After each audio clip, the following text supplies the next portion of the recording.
you ready? It's the Roundtable with me, Robert Bannon. Well, welcome to the Roundtable, everybody. My name is Robert Bannon. You're listening to us on Broadway World or over here on the Broadway Podcast Network, and I am excited about a new movie. You know, I love a movie, and I love the stars of this movie. There's like movie stars in this movie, and this movie is out, and it's called Neighborhood Watch. And I was ready to say this movie is going to be serious, deep, scary, but then I heard it's a comedy, and then I read about Duncan, who came from Arkansas to Los Angeles, became a big director, and this movie's funny. It's a good, funny, good time. So I'm here to hear all about it. Duncan, welcome to the show. Thank you for having me. It's good to be here, Robert. Duncan, are you really from Arkansas? Yeah, I'm in Arkansas right now, as a matter of fact. I grew up here, and then I moved to New York and went to school at NYU. And then I was in New York for a minute, and then I moved back to Arkansas after I had a kid because I wanted to be closer to my parents, and I had a great childhood here, so I wanted to offer that to my own children. So I'm from New Jersey, and you know we think we're snotty over here on the East Coast, and we think Arkansas. No one's making movies in Arkansas, but you are out here and went to NYU, and now you're there, and you're making big Hollywood movies. We shot Neighborhood Watch in Alabama. The plan was to shoot in Northwest Arkansas. There is a developing scene here, but when it came down to it, the tax credits that they were offering did not compete with the rebate in Alabama. But I definitely I'm still writing for the area. I want to shoot here. I want to be the M. Night Shyamalan of Northwest Arkansas and never leave. It's a great spot. It's a hidden gem. There are a ton of people moving here. But the northwest corner of the state is really nice. I think you should be the M. Night Shyamalan of America, of the world. It doesn't have to just be Arkansas. You can be the next one. Okay, sure. I'll take it. Yeah, no problem. Even if you're not in Arkansas, this movie is for you. Tell us, you do is comedies like your specialty? I was reading about you, and it seems like you've done a lot of shorts and a lot of comedies and stand-up specials. And why comedy? Why is that always something that has stuck with you? Well, when I came out of film school with a collaborative group of guys, like a collective called Waverly Films, and that's just how we interacted with each other, was making funny shorts. And that's how I got into filmmaking, was making silly shorts at my cable access station. So it's always what I've been drawn to. And at a certain point, I realized I don't want to do straight comedy. I like the stuff that I really respond to is very tense. And so I kind of moved in that direction with CLOVEHITCH and really started paying attention to what I respond to. But there's always going to be an element of comedy to it. It's because that's just my sensibility. But I don't think I'm capable of doing a straight comedy. Like, the pressure to get laughs every scene is too much. I think that's the hardest kind of filmmaking, and it's not necessarily something I can do. Well, I think it's also some of the hardest acting is to be funny and to resonate. So you've done the comedy thing, you've done the suspense thing, kind of like the thriller thing. I mean, when you read your website, you've even made Stephen King say you're unbearably suspenseful in your movies. That was an honor. Yeah, that was nice. So your movies have some track record, and then this movie shows up. So how does a movie like Neighborhood Watch come to you, and how did this all get done? The script by Sean Farley was sent to me by a producer named Chris Ballant, and he's now my manager. Great guy, great taste. He was a fan of CLOVEHITCH and thought I'd be a good fit for this. I had been checking out scripts and writing my own stuff, and this was the first one I really responded to. And I got to be close to the material. I don't know how to do it otherwise. I got to be emotionally connected just to get through the process. You got to be interested in it because you tell the story so many times, and you got to blow the whole thing up and put it back together.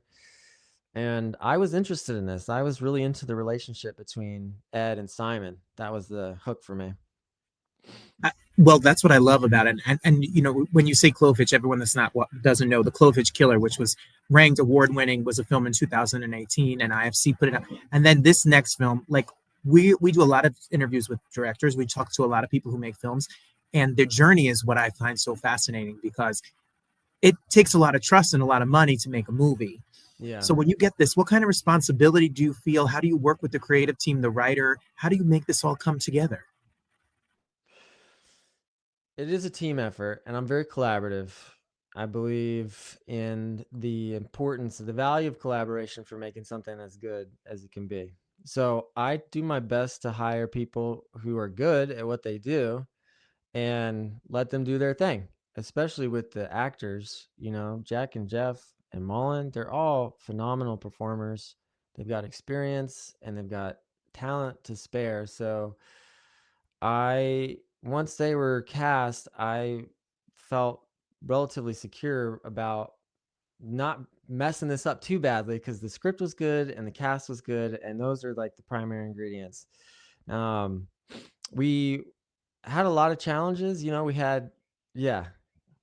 we had very limited time, 18 shooting days, 3.5 weeks of prep, and so it had to necessarily be a passion project for a lot of people to get it all done. And fortunately, I had a great crew down in Birmingham. I had great department heads, Luke McCubry, my cinematographer, who shot The Clovehitch Killer, and then Adam Pruitt, production design, Rachel C. Wilson in costume department. All of them, they came together with no money and no time and just worked their butts off to get this done, along with all the locals from Birmingham. It was like it was a good experience. It was a good vibe with everybody because we all love Dead and Simon. Yeah, it's a fun city. There's a fun part to Birmingham, and the history there is amazing. And wait, you shot it in how many days 18 shooting days. Yeah. for a feature film? I know. I didn't think it could be done either. I mean, as we were getting closer to it, I was like 20 or nothing, man. I just kept getting whittled further and further down for one reason or another. And I got to, there came a point where I had to decide, am I going to do this or not? It was like at the last minute, we have to shift everything to Birmingham, Alabama, start over basically. And after having like scouted everything in Northwest Arkansas, we had to switch to Alabama. And I decided that I would rather have a movie than not have a movie. And again, I had the cast and I had the script. And I was just ready for the challenge. And I was thinking of like the limitations that they aren't necessarily like liabilities, that they could be opportunities. And that was the mindset that I went into it with. And sort of like I had to have like a faith in the universe, and Absolutely. that worked out for the most part. I think so, and I think that it's coming out now. People can see it. And, when I look at Jack Quaid, when I look at Jeffrey D. Morgan, when I look at Malin Akerman, when I look at the people that are in this film, for people who don't make movies and have no idea how this works, are you collaborative about the cast? Do you inherit a cast? How does that work? Do they say, hey, these are the people attached? Do you want to make a movie? Yeah. I was fortunate to have had a movie under my belt that was somewhat seen and somewhat appreciated. So Jack was a fan of The Clovehitch Killer, and when I got the script, there was no cast attached. So I went to Jack, and he was into it. And then Jeff was a suggestion from Chris Ballant, and he also was a fan of The Clovehitch Killer. So that got us a lot of mileage. And Malin, similar deal. She and I just had like a couple good conversations, going deeper into the character. I love working with actors, and I hope that they can tell. I think that they can tell. It's my favorite part of the process, exploring the characters and developing a mutual trust. I think acting is the hardest job on the project. It's very vulnerable.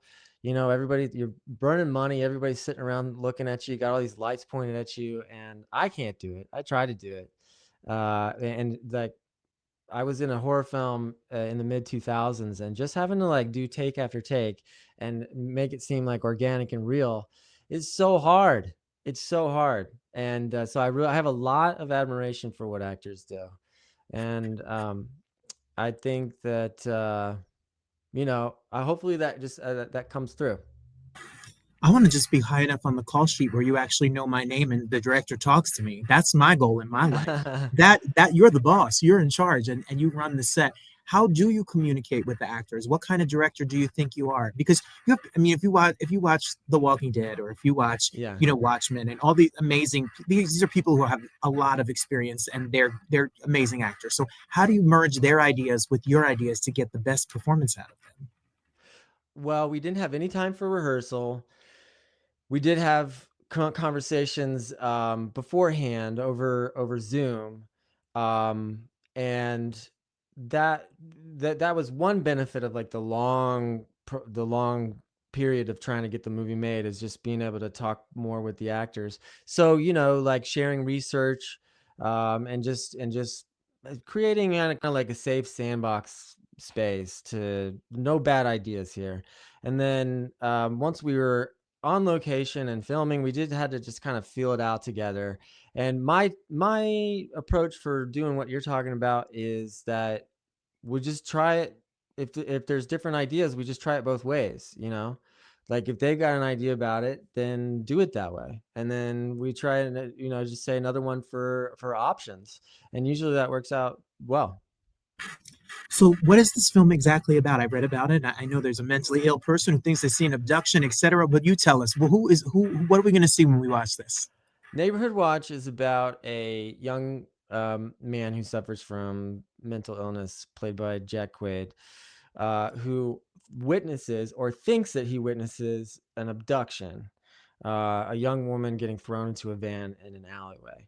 And he goes to the police. They don't believe him because of his history of mental illness and hallucinations. So he turns to the only option he sees, which is his next door neighbor, played by Jeffrey Dean Morgan, who is a retired, bitter security guard. And he goes to him just simply because he is loosely associated with law enforcement. So he thinks maybe he can help. And they reluctantly team up to investigate the mystery together. Well, it sounds like a good. It sounds like a romp of a time that we're going to figure this mystery out together when you watch it. How do people see the film, and how do we support films like this that are made with a small budget, that are made in a short period of time? People are doing it for the. I'm sure, Duncan, you're not retiring on a private island from your pay from this movie. You did it because you love the script and want to get the film out. So, what can we do as regular people to support it? Watch it, rent it, tell your friends about it if you like it. I suppose leave a positive review somewhere. It'll be on demand, and eventually it'll make its way to AMC Plus and Hulu, I think sometime in about 6 months. And then it'll be in a small number of theaters in major markets. So if you're in a big city, check your local listings. Neighborhood Watch. We're not waiting 6 months to see it on Hulu, Duncan. We're going to rent it on demand. We're going to get it on demand. I'm just putting the Opening options weekend. out there. You're right. Thank you so much. Yeah, No, you're not. We're not waiting. We don't have time for that. I What know. What is your take on? So many films are made now. You don't need a big giant movie studio. You can do it on location, and films are being made. So does it change the way you approach filmmaking in the way that the business has changed over the past few years with streaming and video on demand? Is it easier, or is it more of a difficult problem now? From my perspective, this movie was very difficult to get made. And it was perplexing because I thought the script was amazing and we had a great cast, but it was like an uphill battle. And I don't have, I don't know enough to really have like a broad read on what's going on with the industry. It's weird, since the pandemic and streaming and all that. Like, I love movies. I think it's cool to watch movies at home and in the theater. I don't know if I don't know if they're like if they have their cultural primacy that they used to have. There's so many things competing for people's attention. But for me personally, I still really respond to a good story, Yeah. and I think that that's worth doing and sharing. And this movie is gonna be seen by a lot of people, and it seems as timely as ever. We talk a lot about mental illness. We talk a lot about getting the truth out there, all the things that are out there. This film is for you to check out. What a cast. Congratulations to you. Thank you. And let's go, Arkansas. I'm not from Arkansas, but now I feel like I'm rooting for y'all. You're building the movie industry right there in Northwest Arkansas. Let's go. Let's go. Is it near Little Rock? Let's go That's all I know is Little Rock. No, it's 3.5 hours northwest of Little Rock. How big is Arkansas? It's not that big, but we're in the corner. We're in the northwest corner. Okay. Well, we'll be following you. West, you. You're in Oklahoma. You zip north, you're in Missouri. We can go to your website, and we can also follow you on social media. Maybe. Yeah, I have a YouTube channel. Follow my YouTube channel. Perfect. All the information will be below, and you can follow it. You can definitely check out the movie. Make sure you check it. Everybody, Neighborhood Watch. He doesn't even have social media. That's how cool in a director. He's like, I don't even need that. I'm making movies. Neighborhood Watch is out and about, and you need to check it out. And this is a perfect movie to watch this weekend. Have somebody over, grab a pizza, and check out Neighborhood Watch. Thank you, Duncan, for hanging out with us. We're so grateful you're here. Thank you, Robert. Appreciate it, man.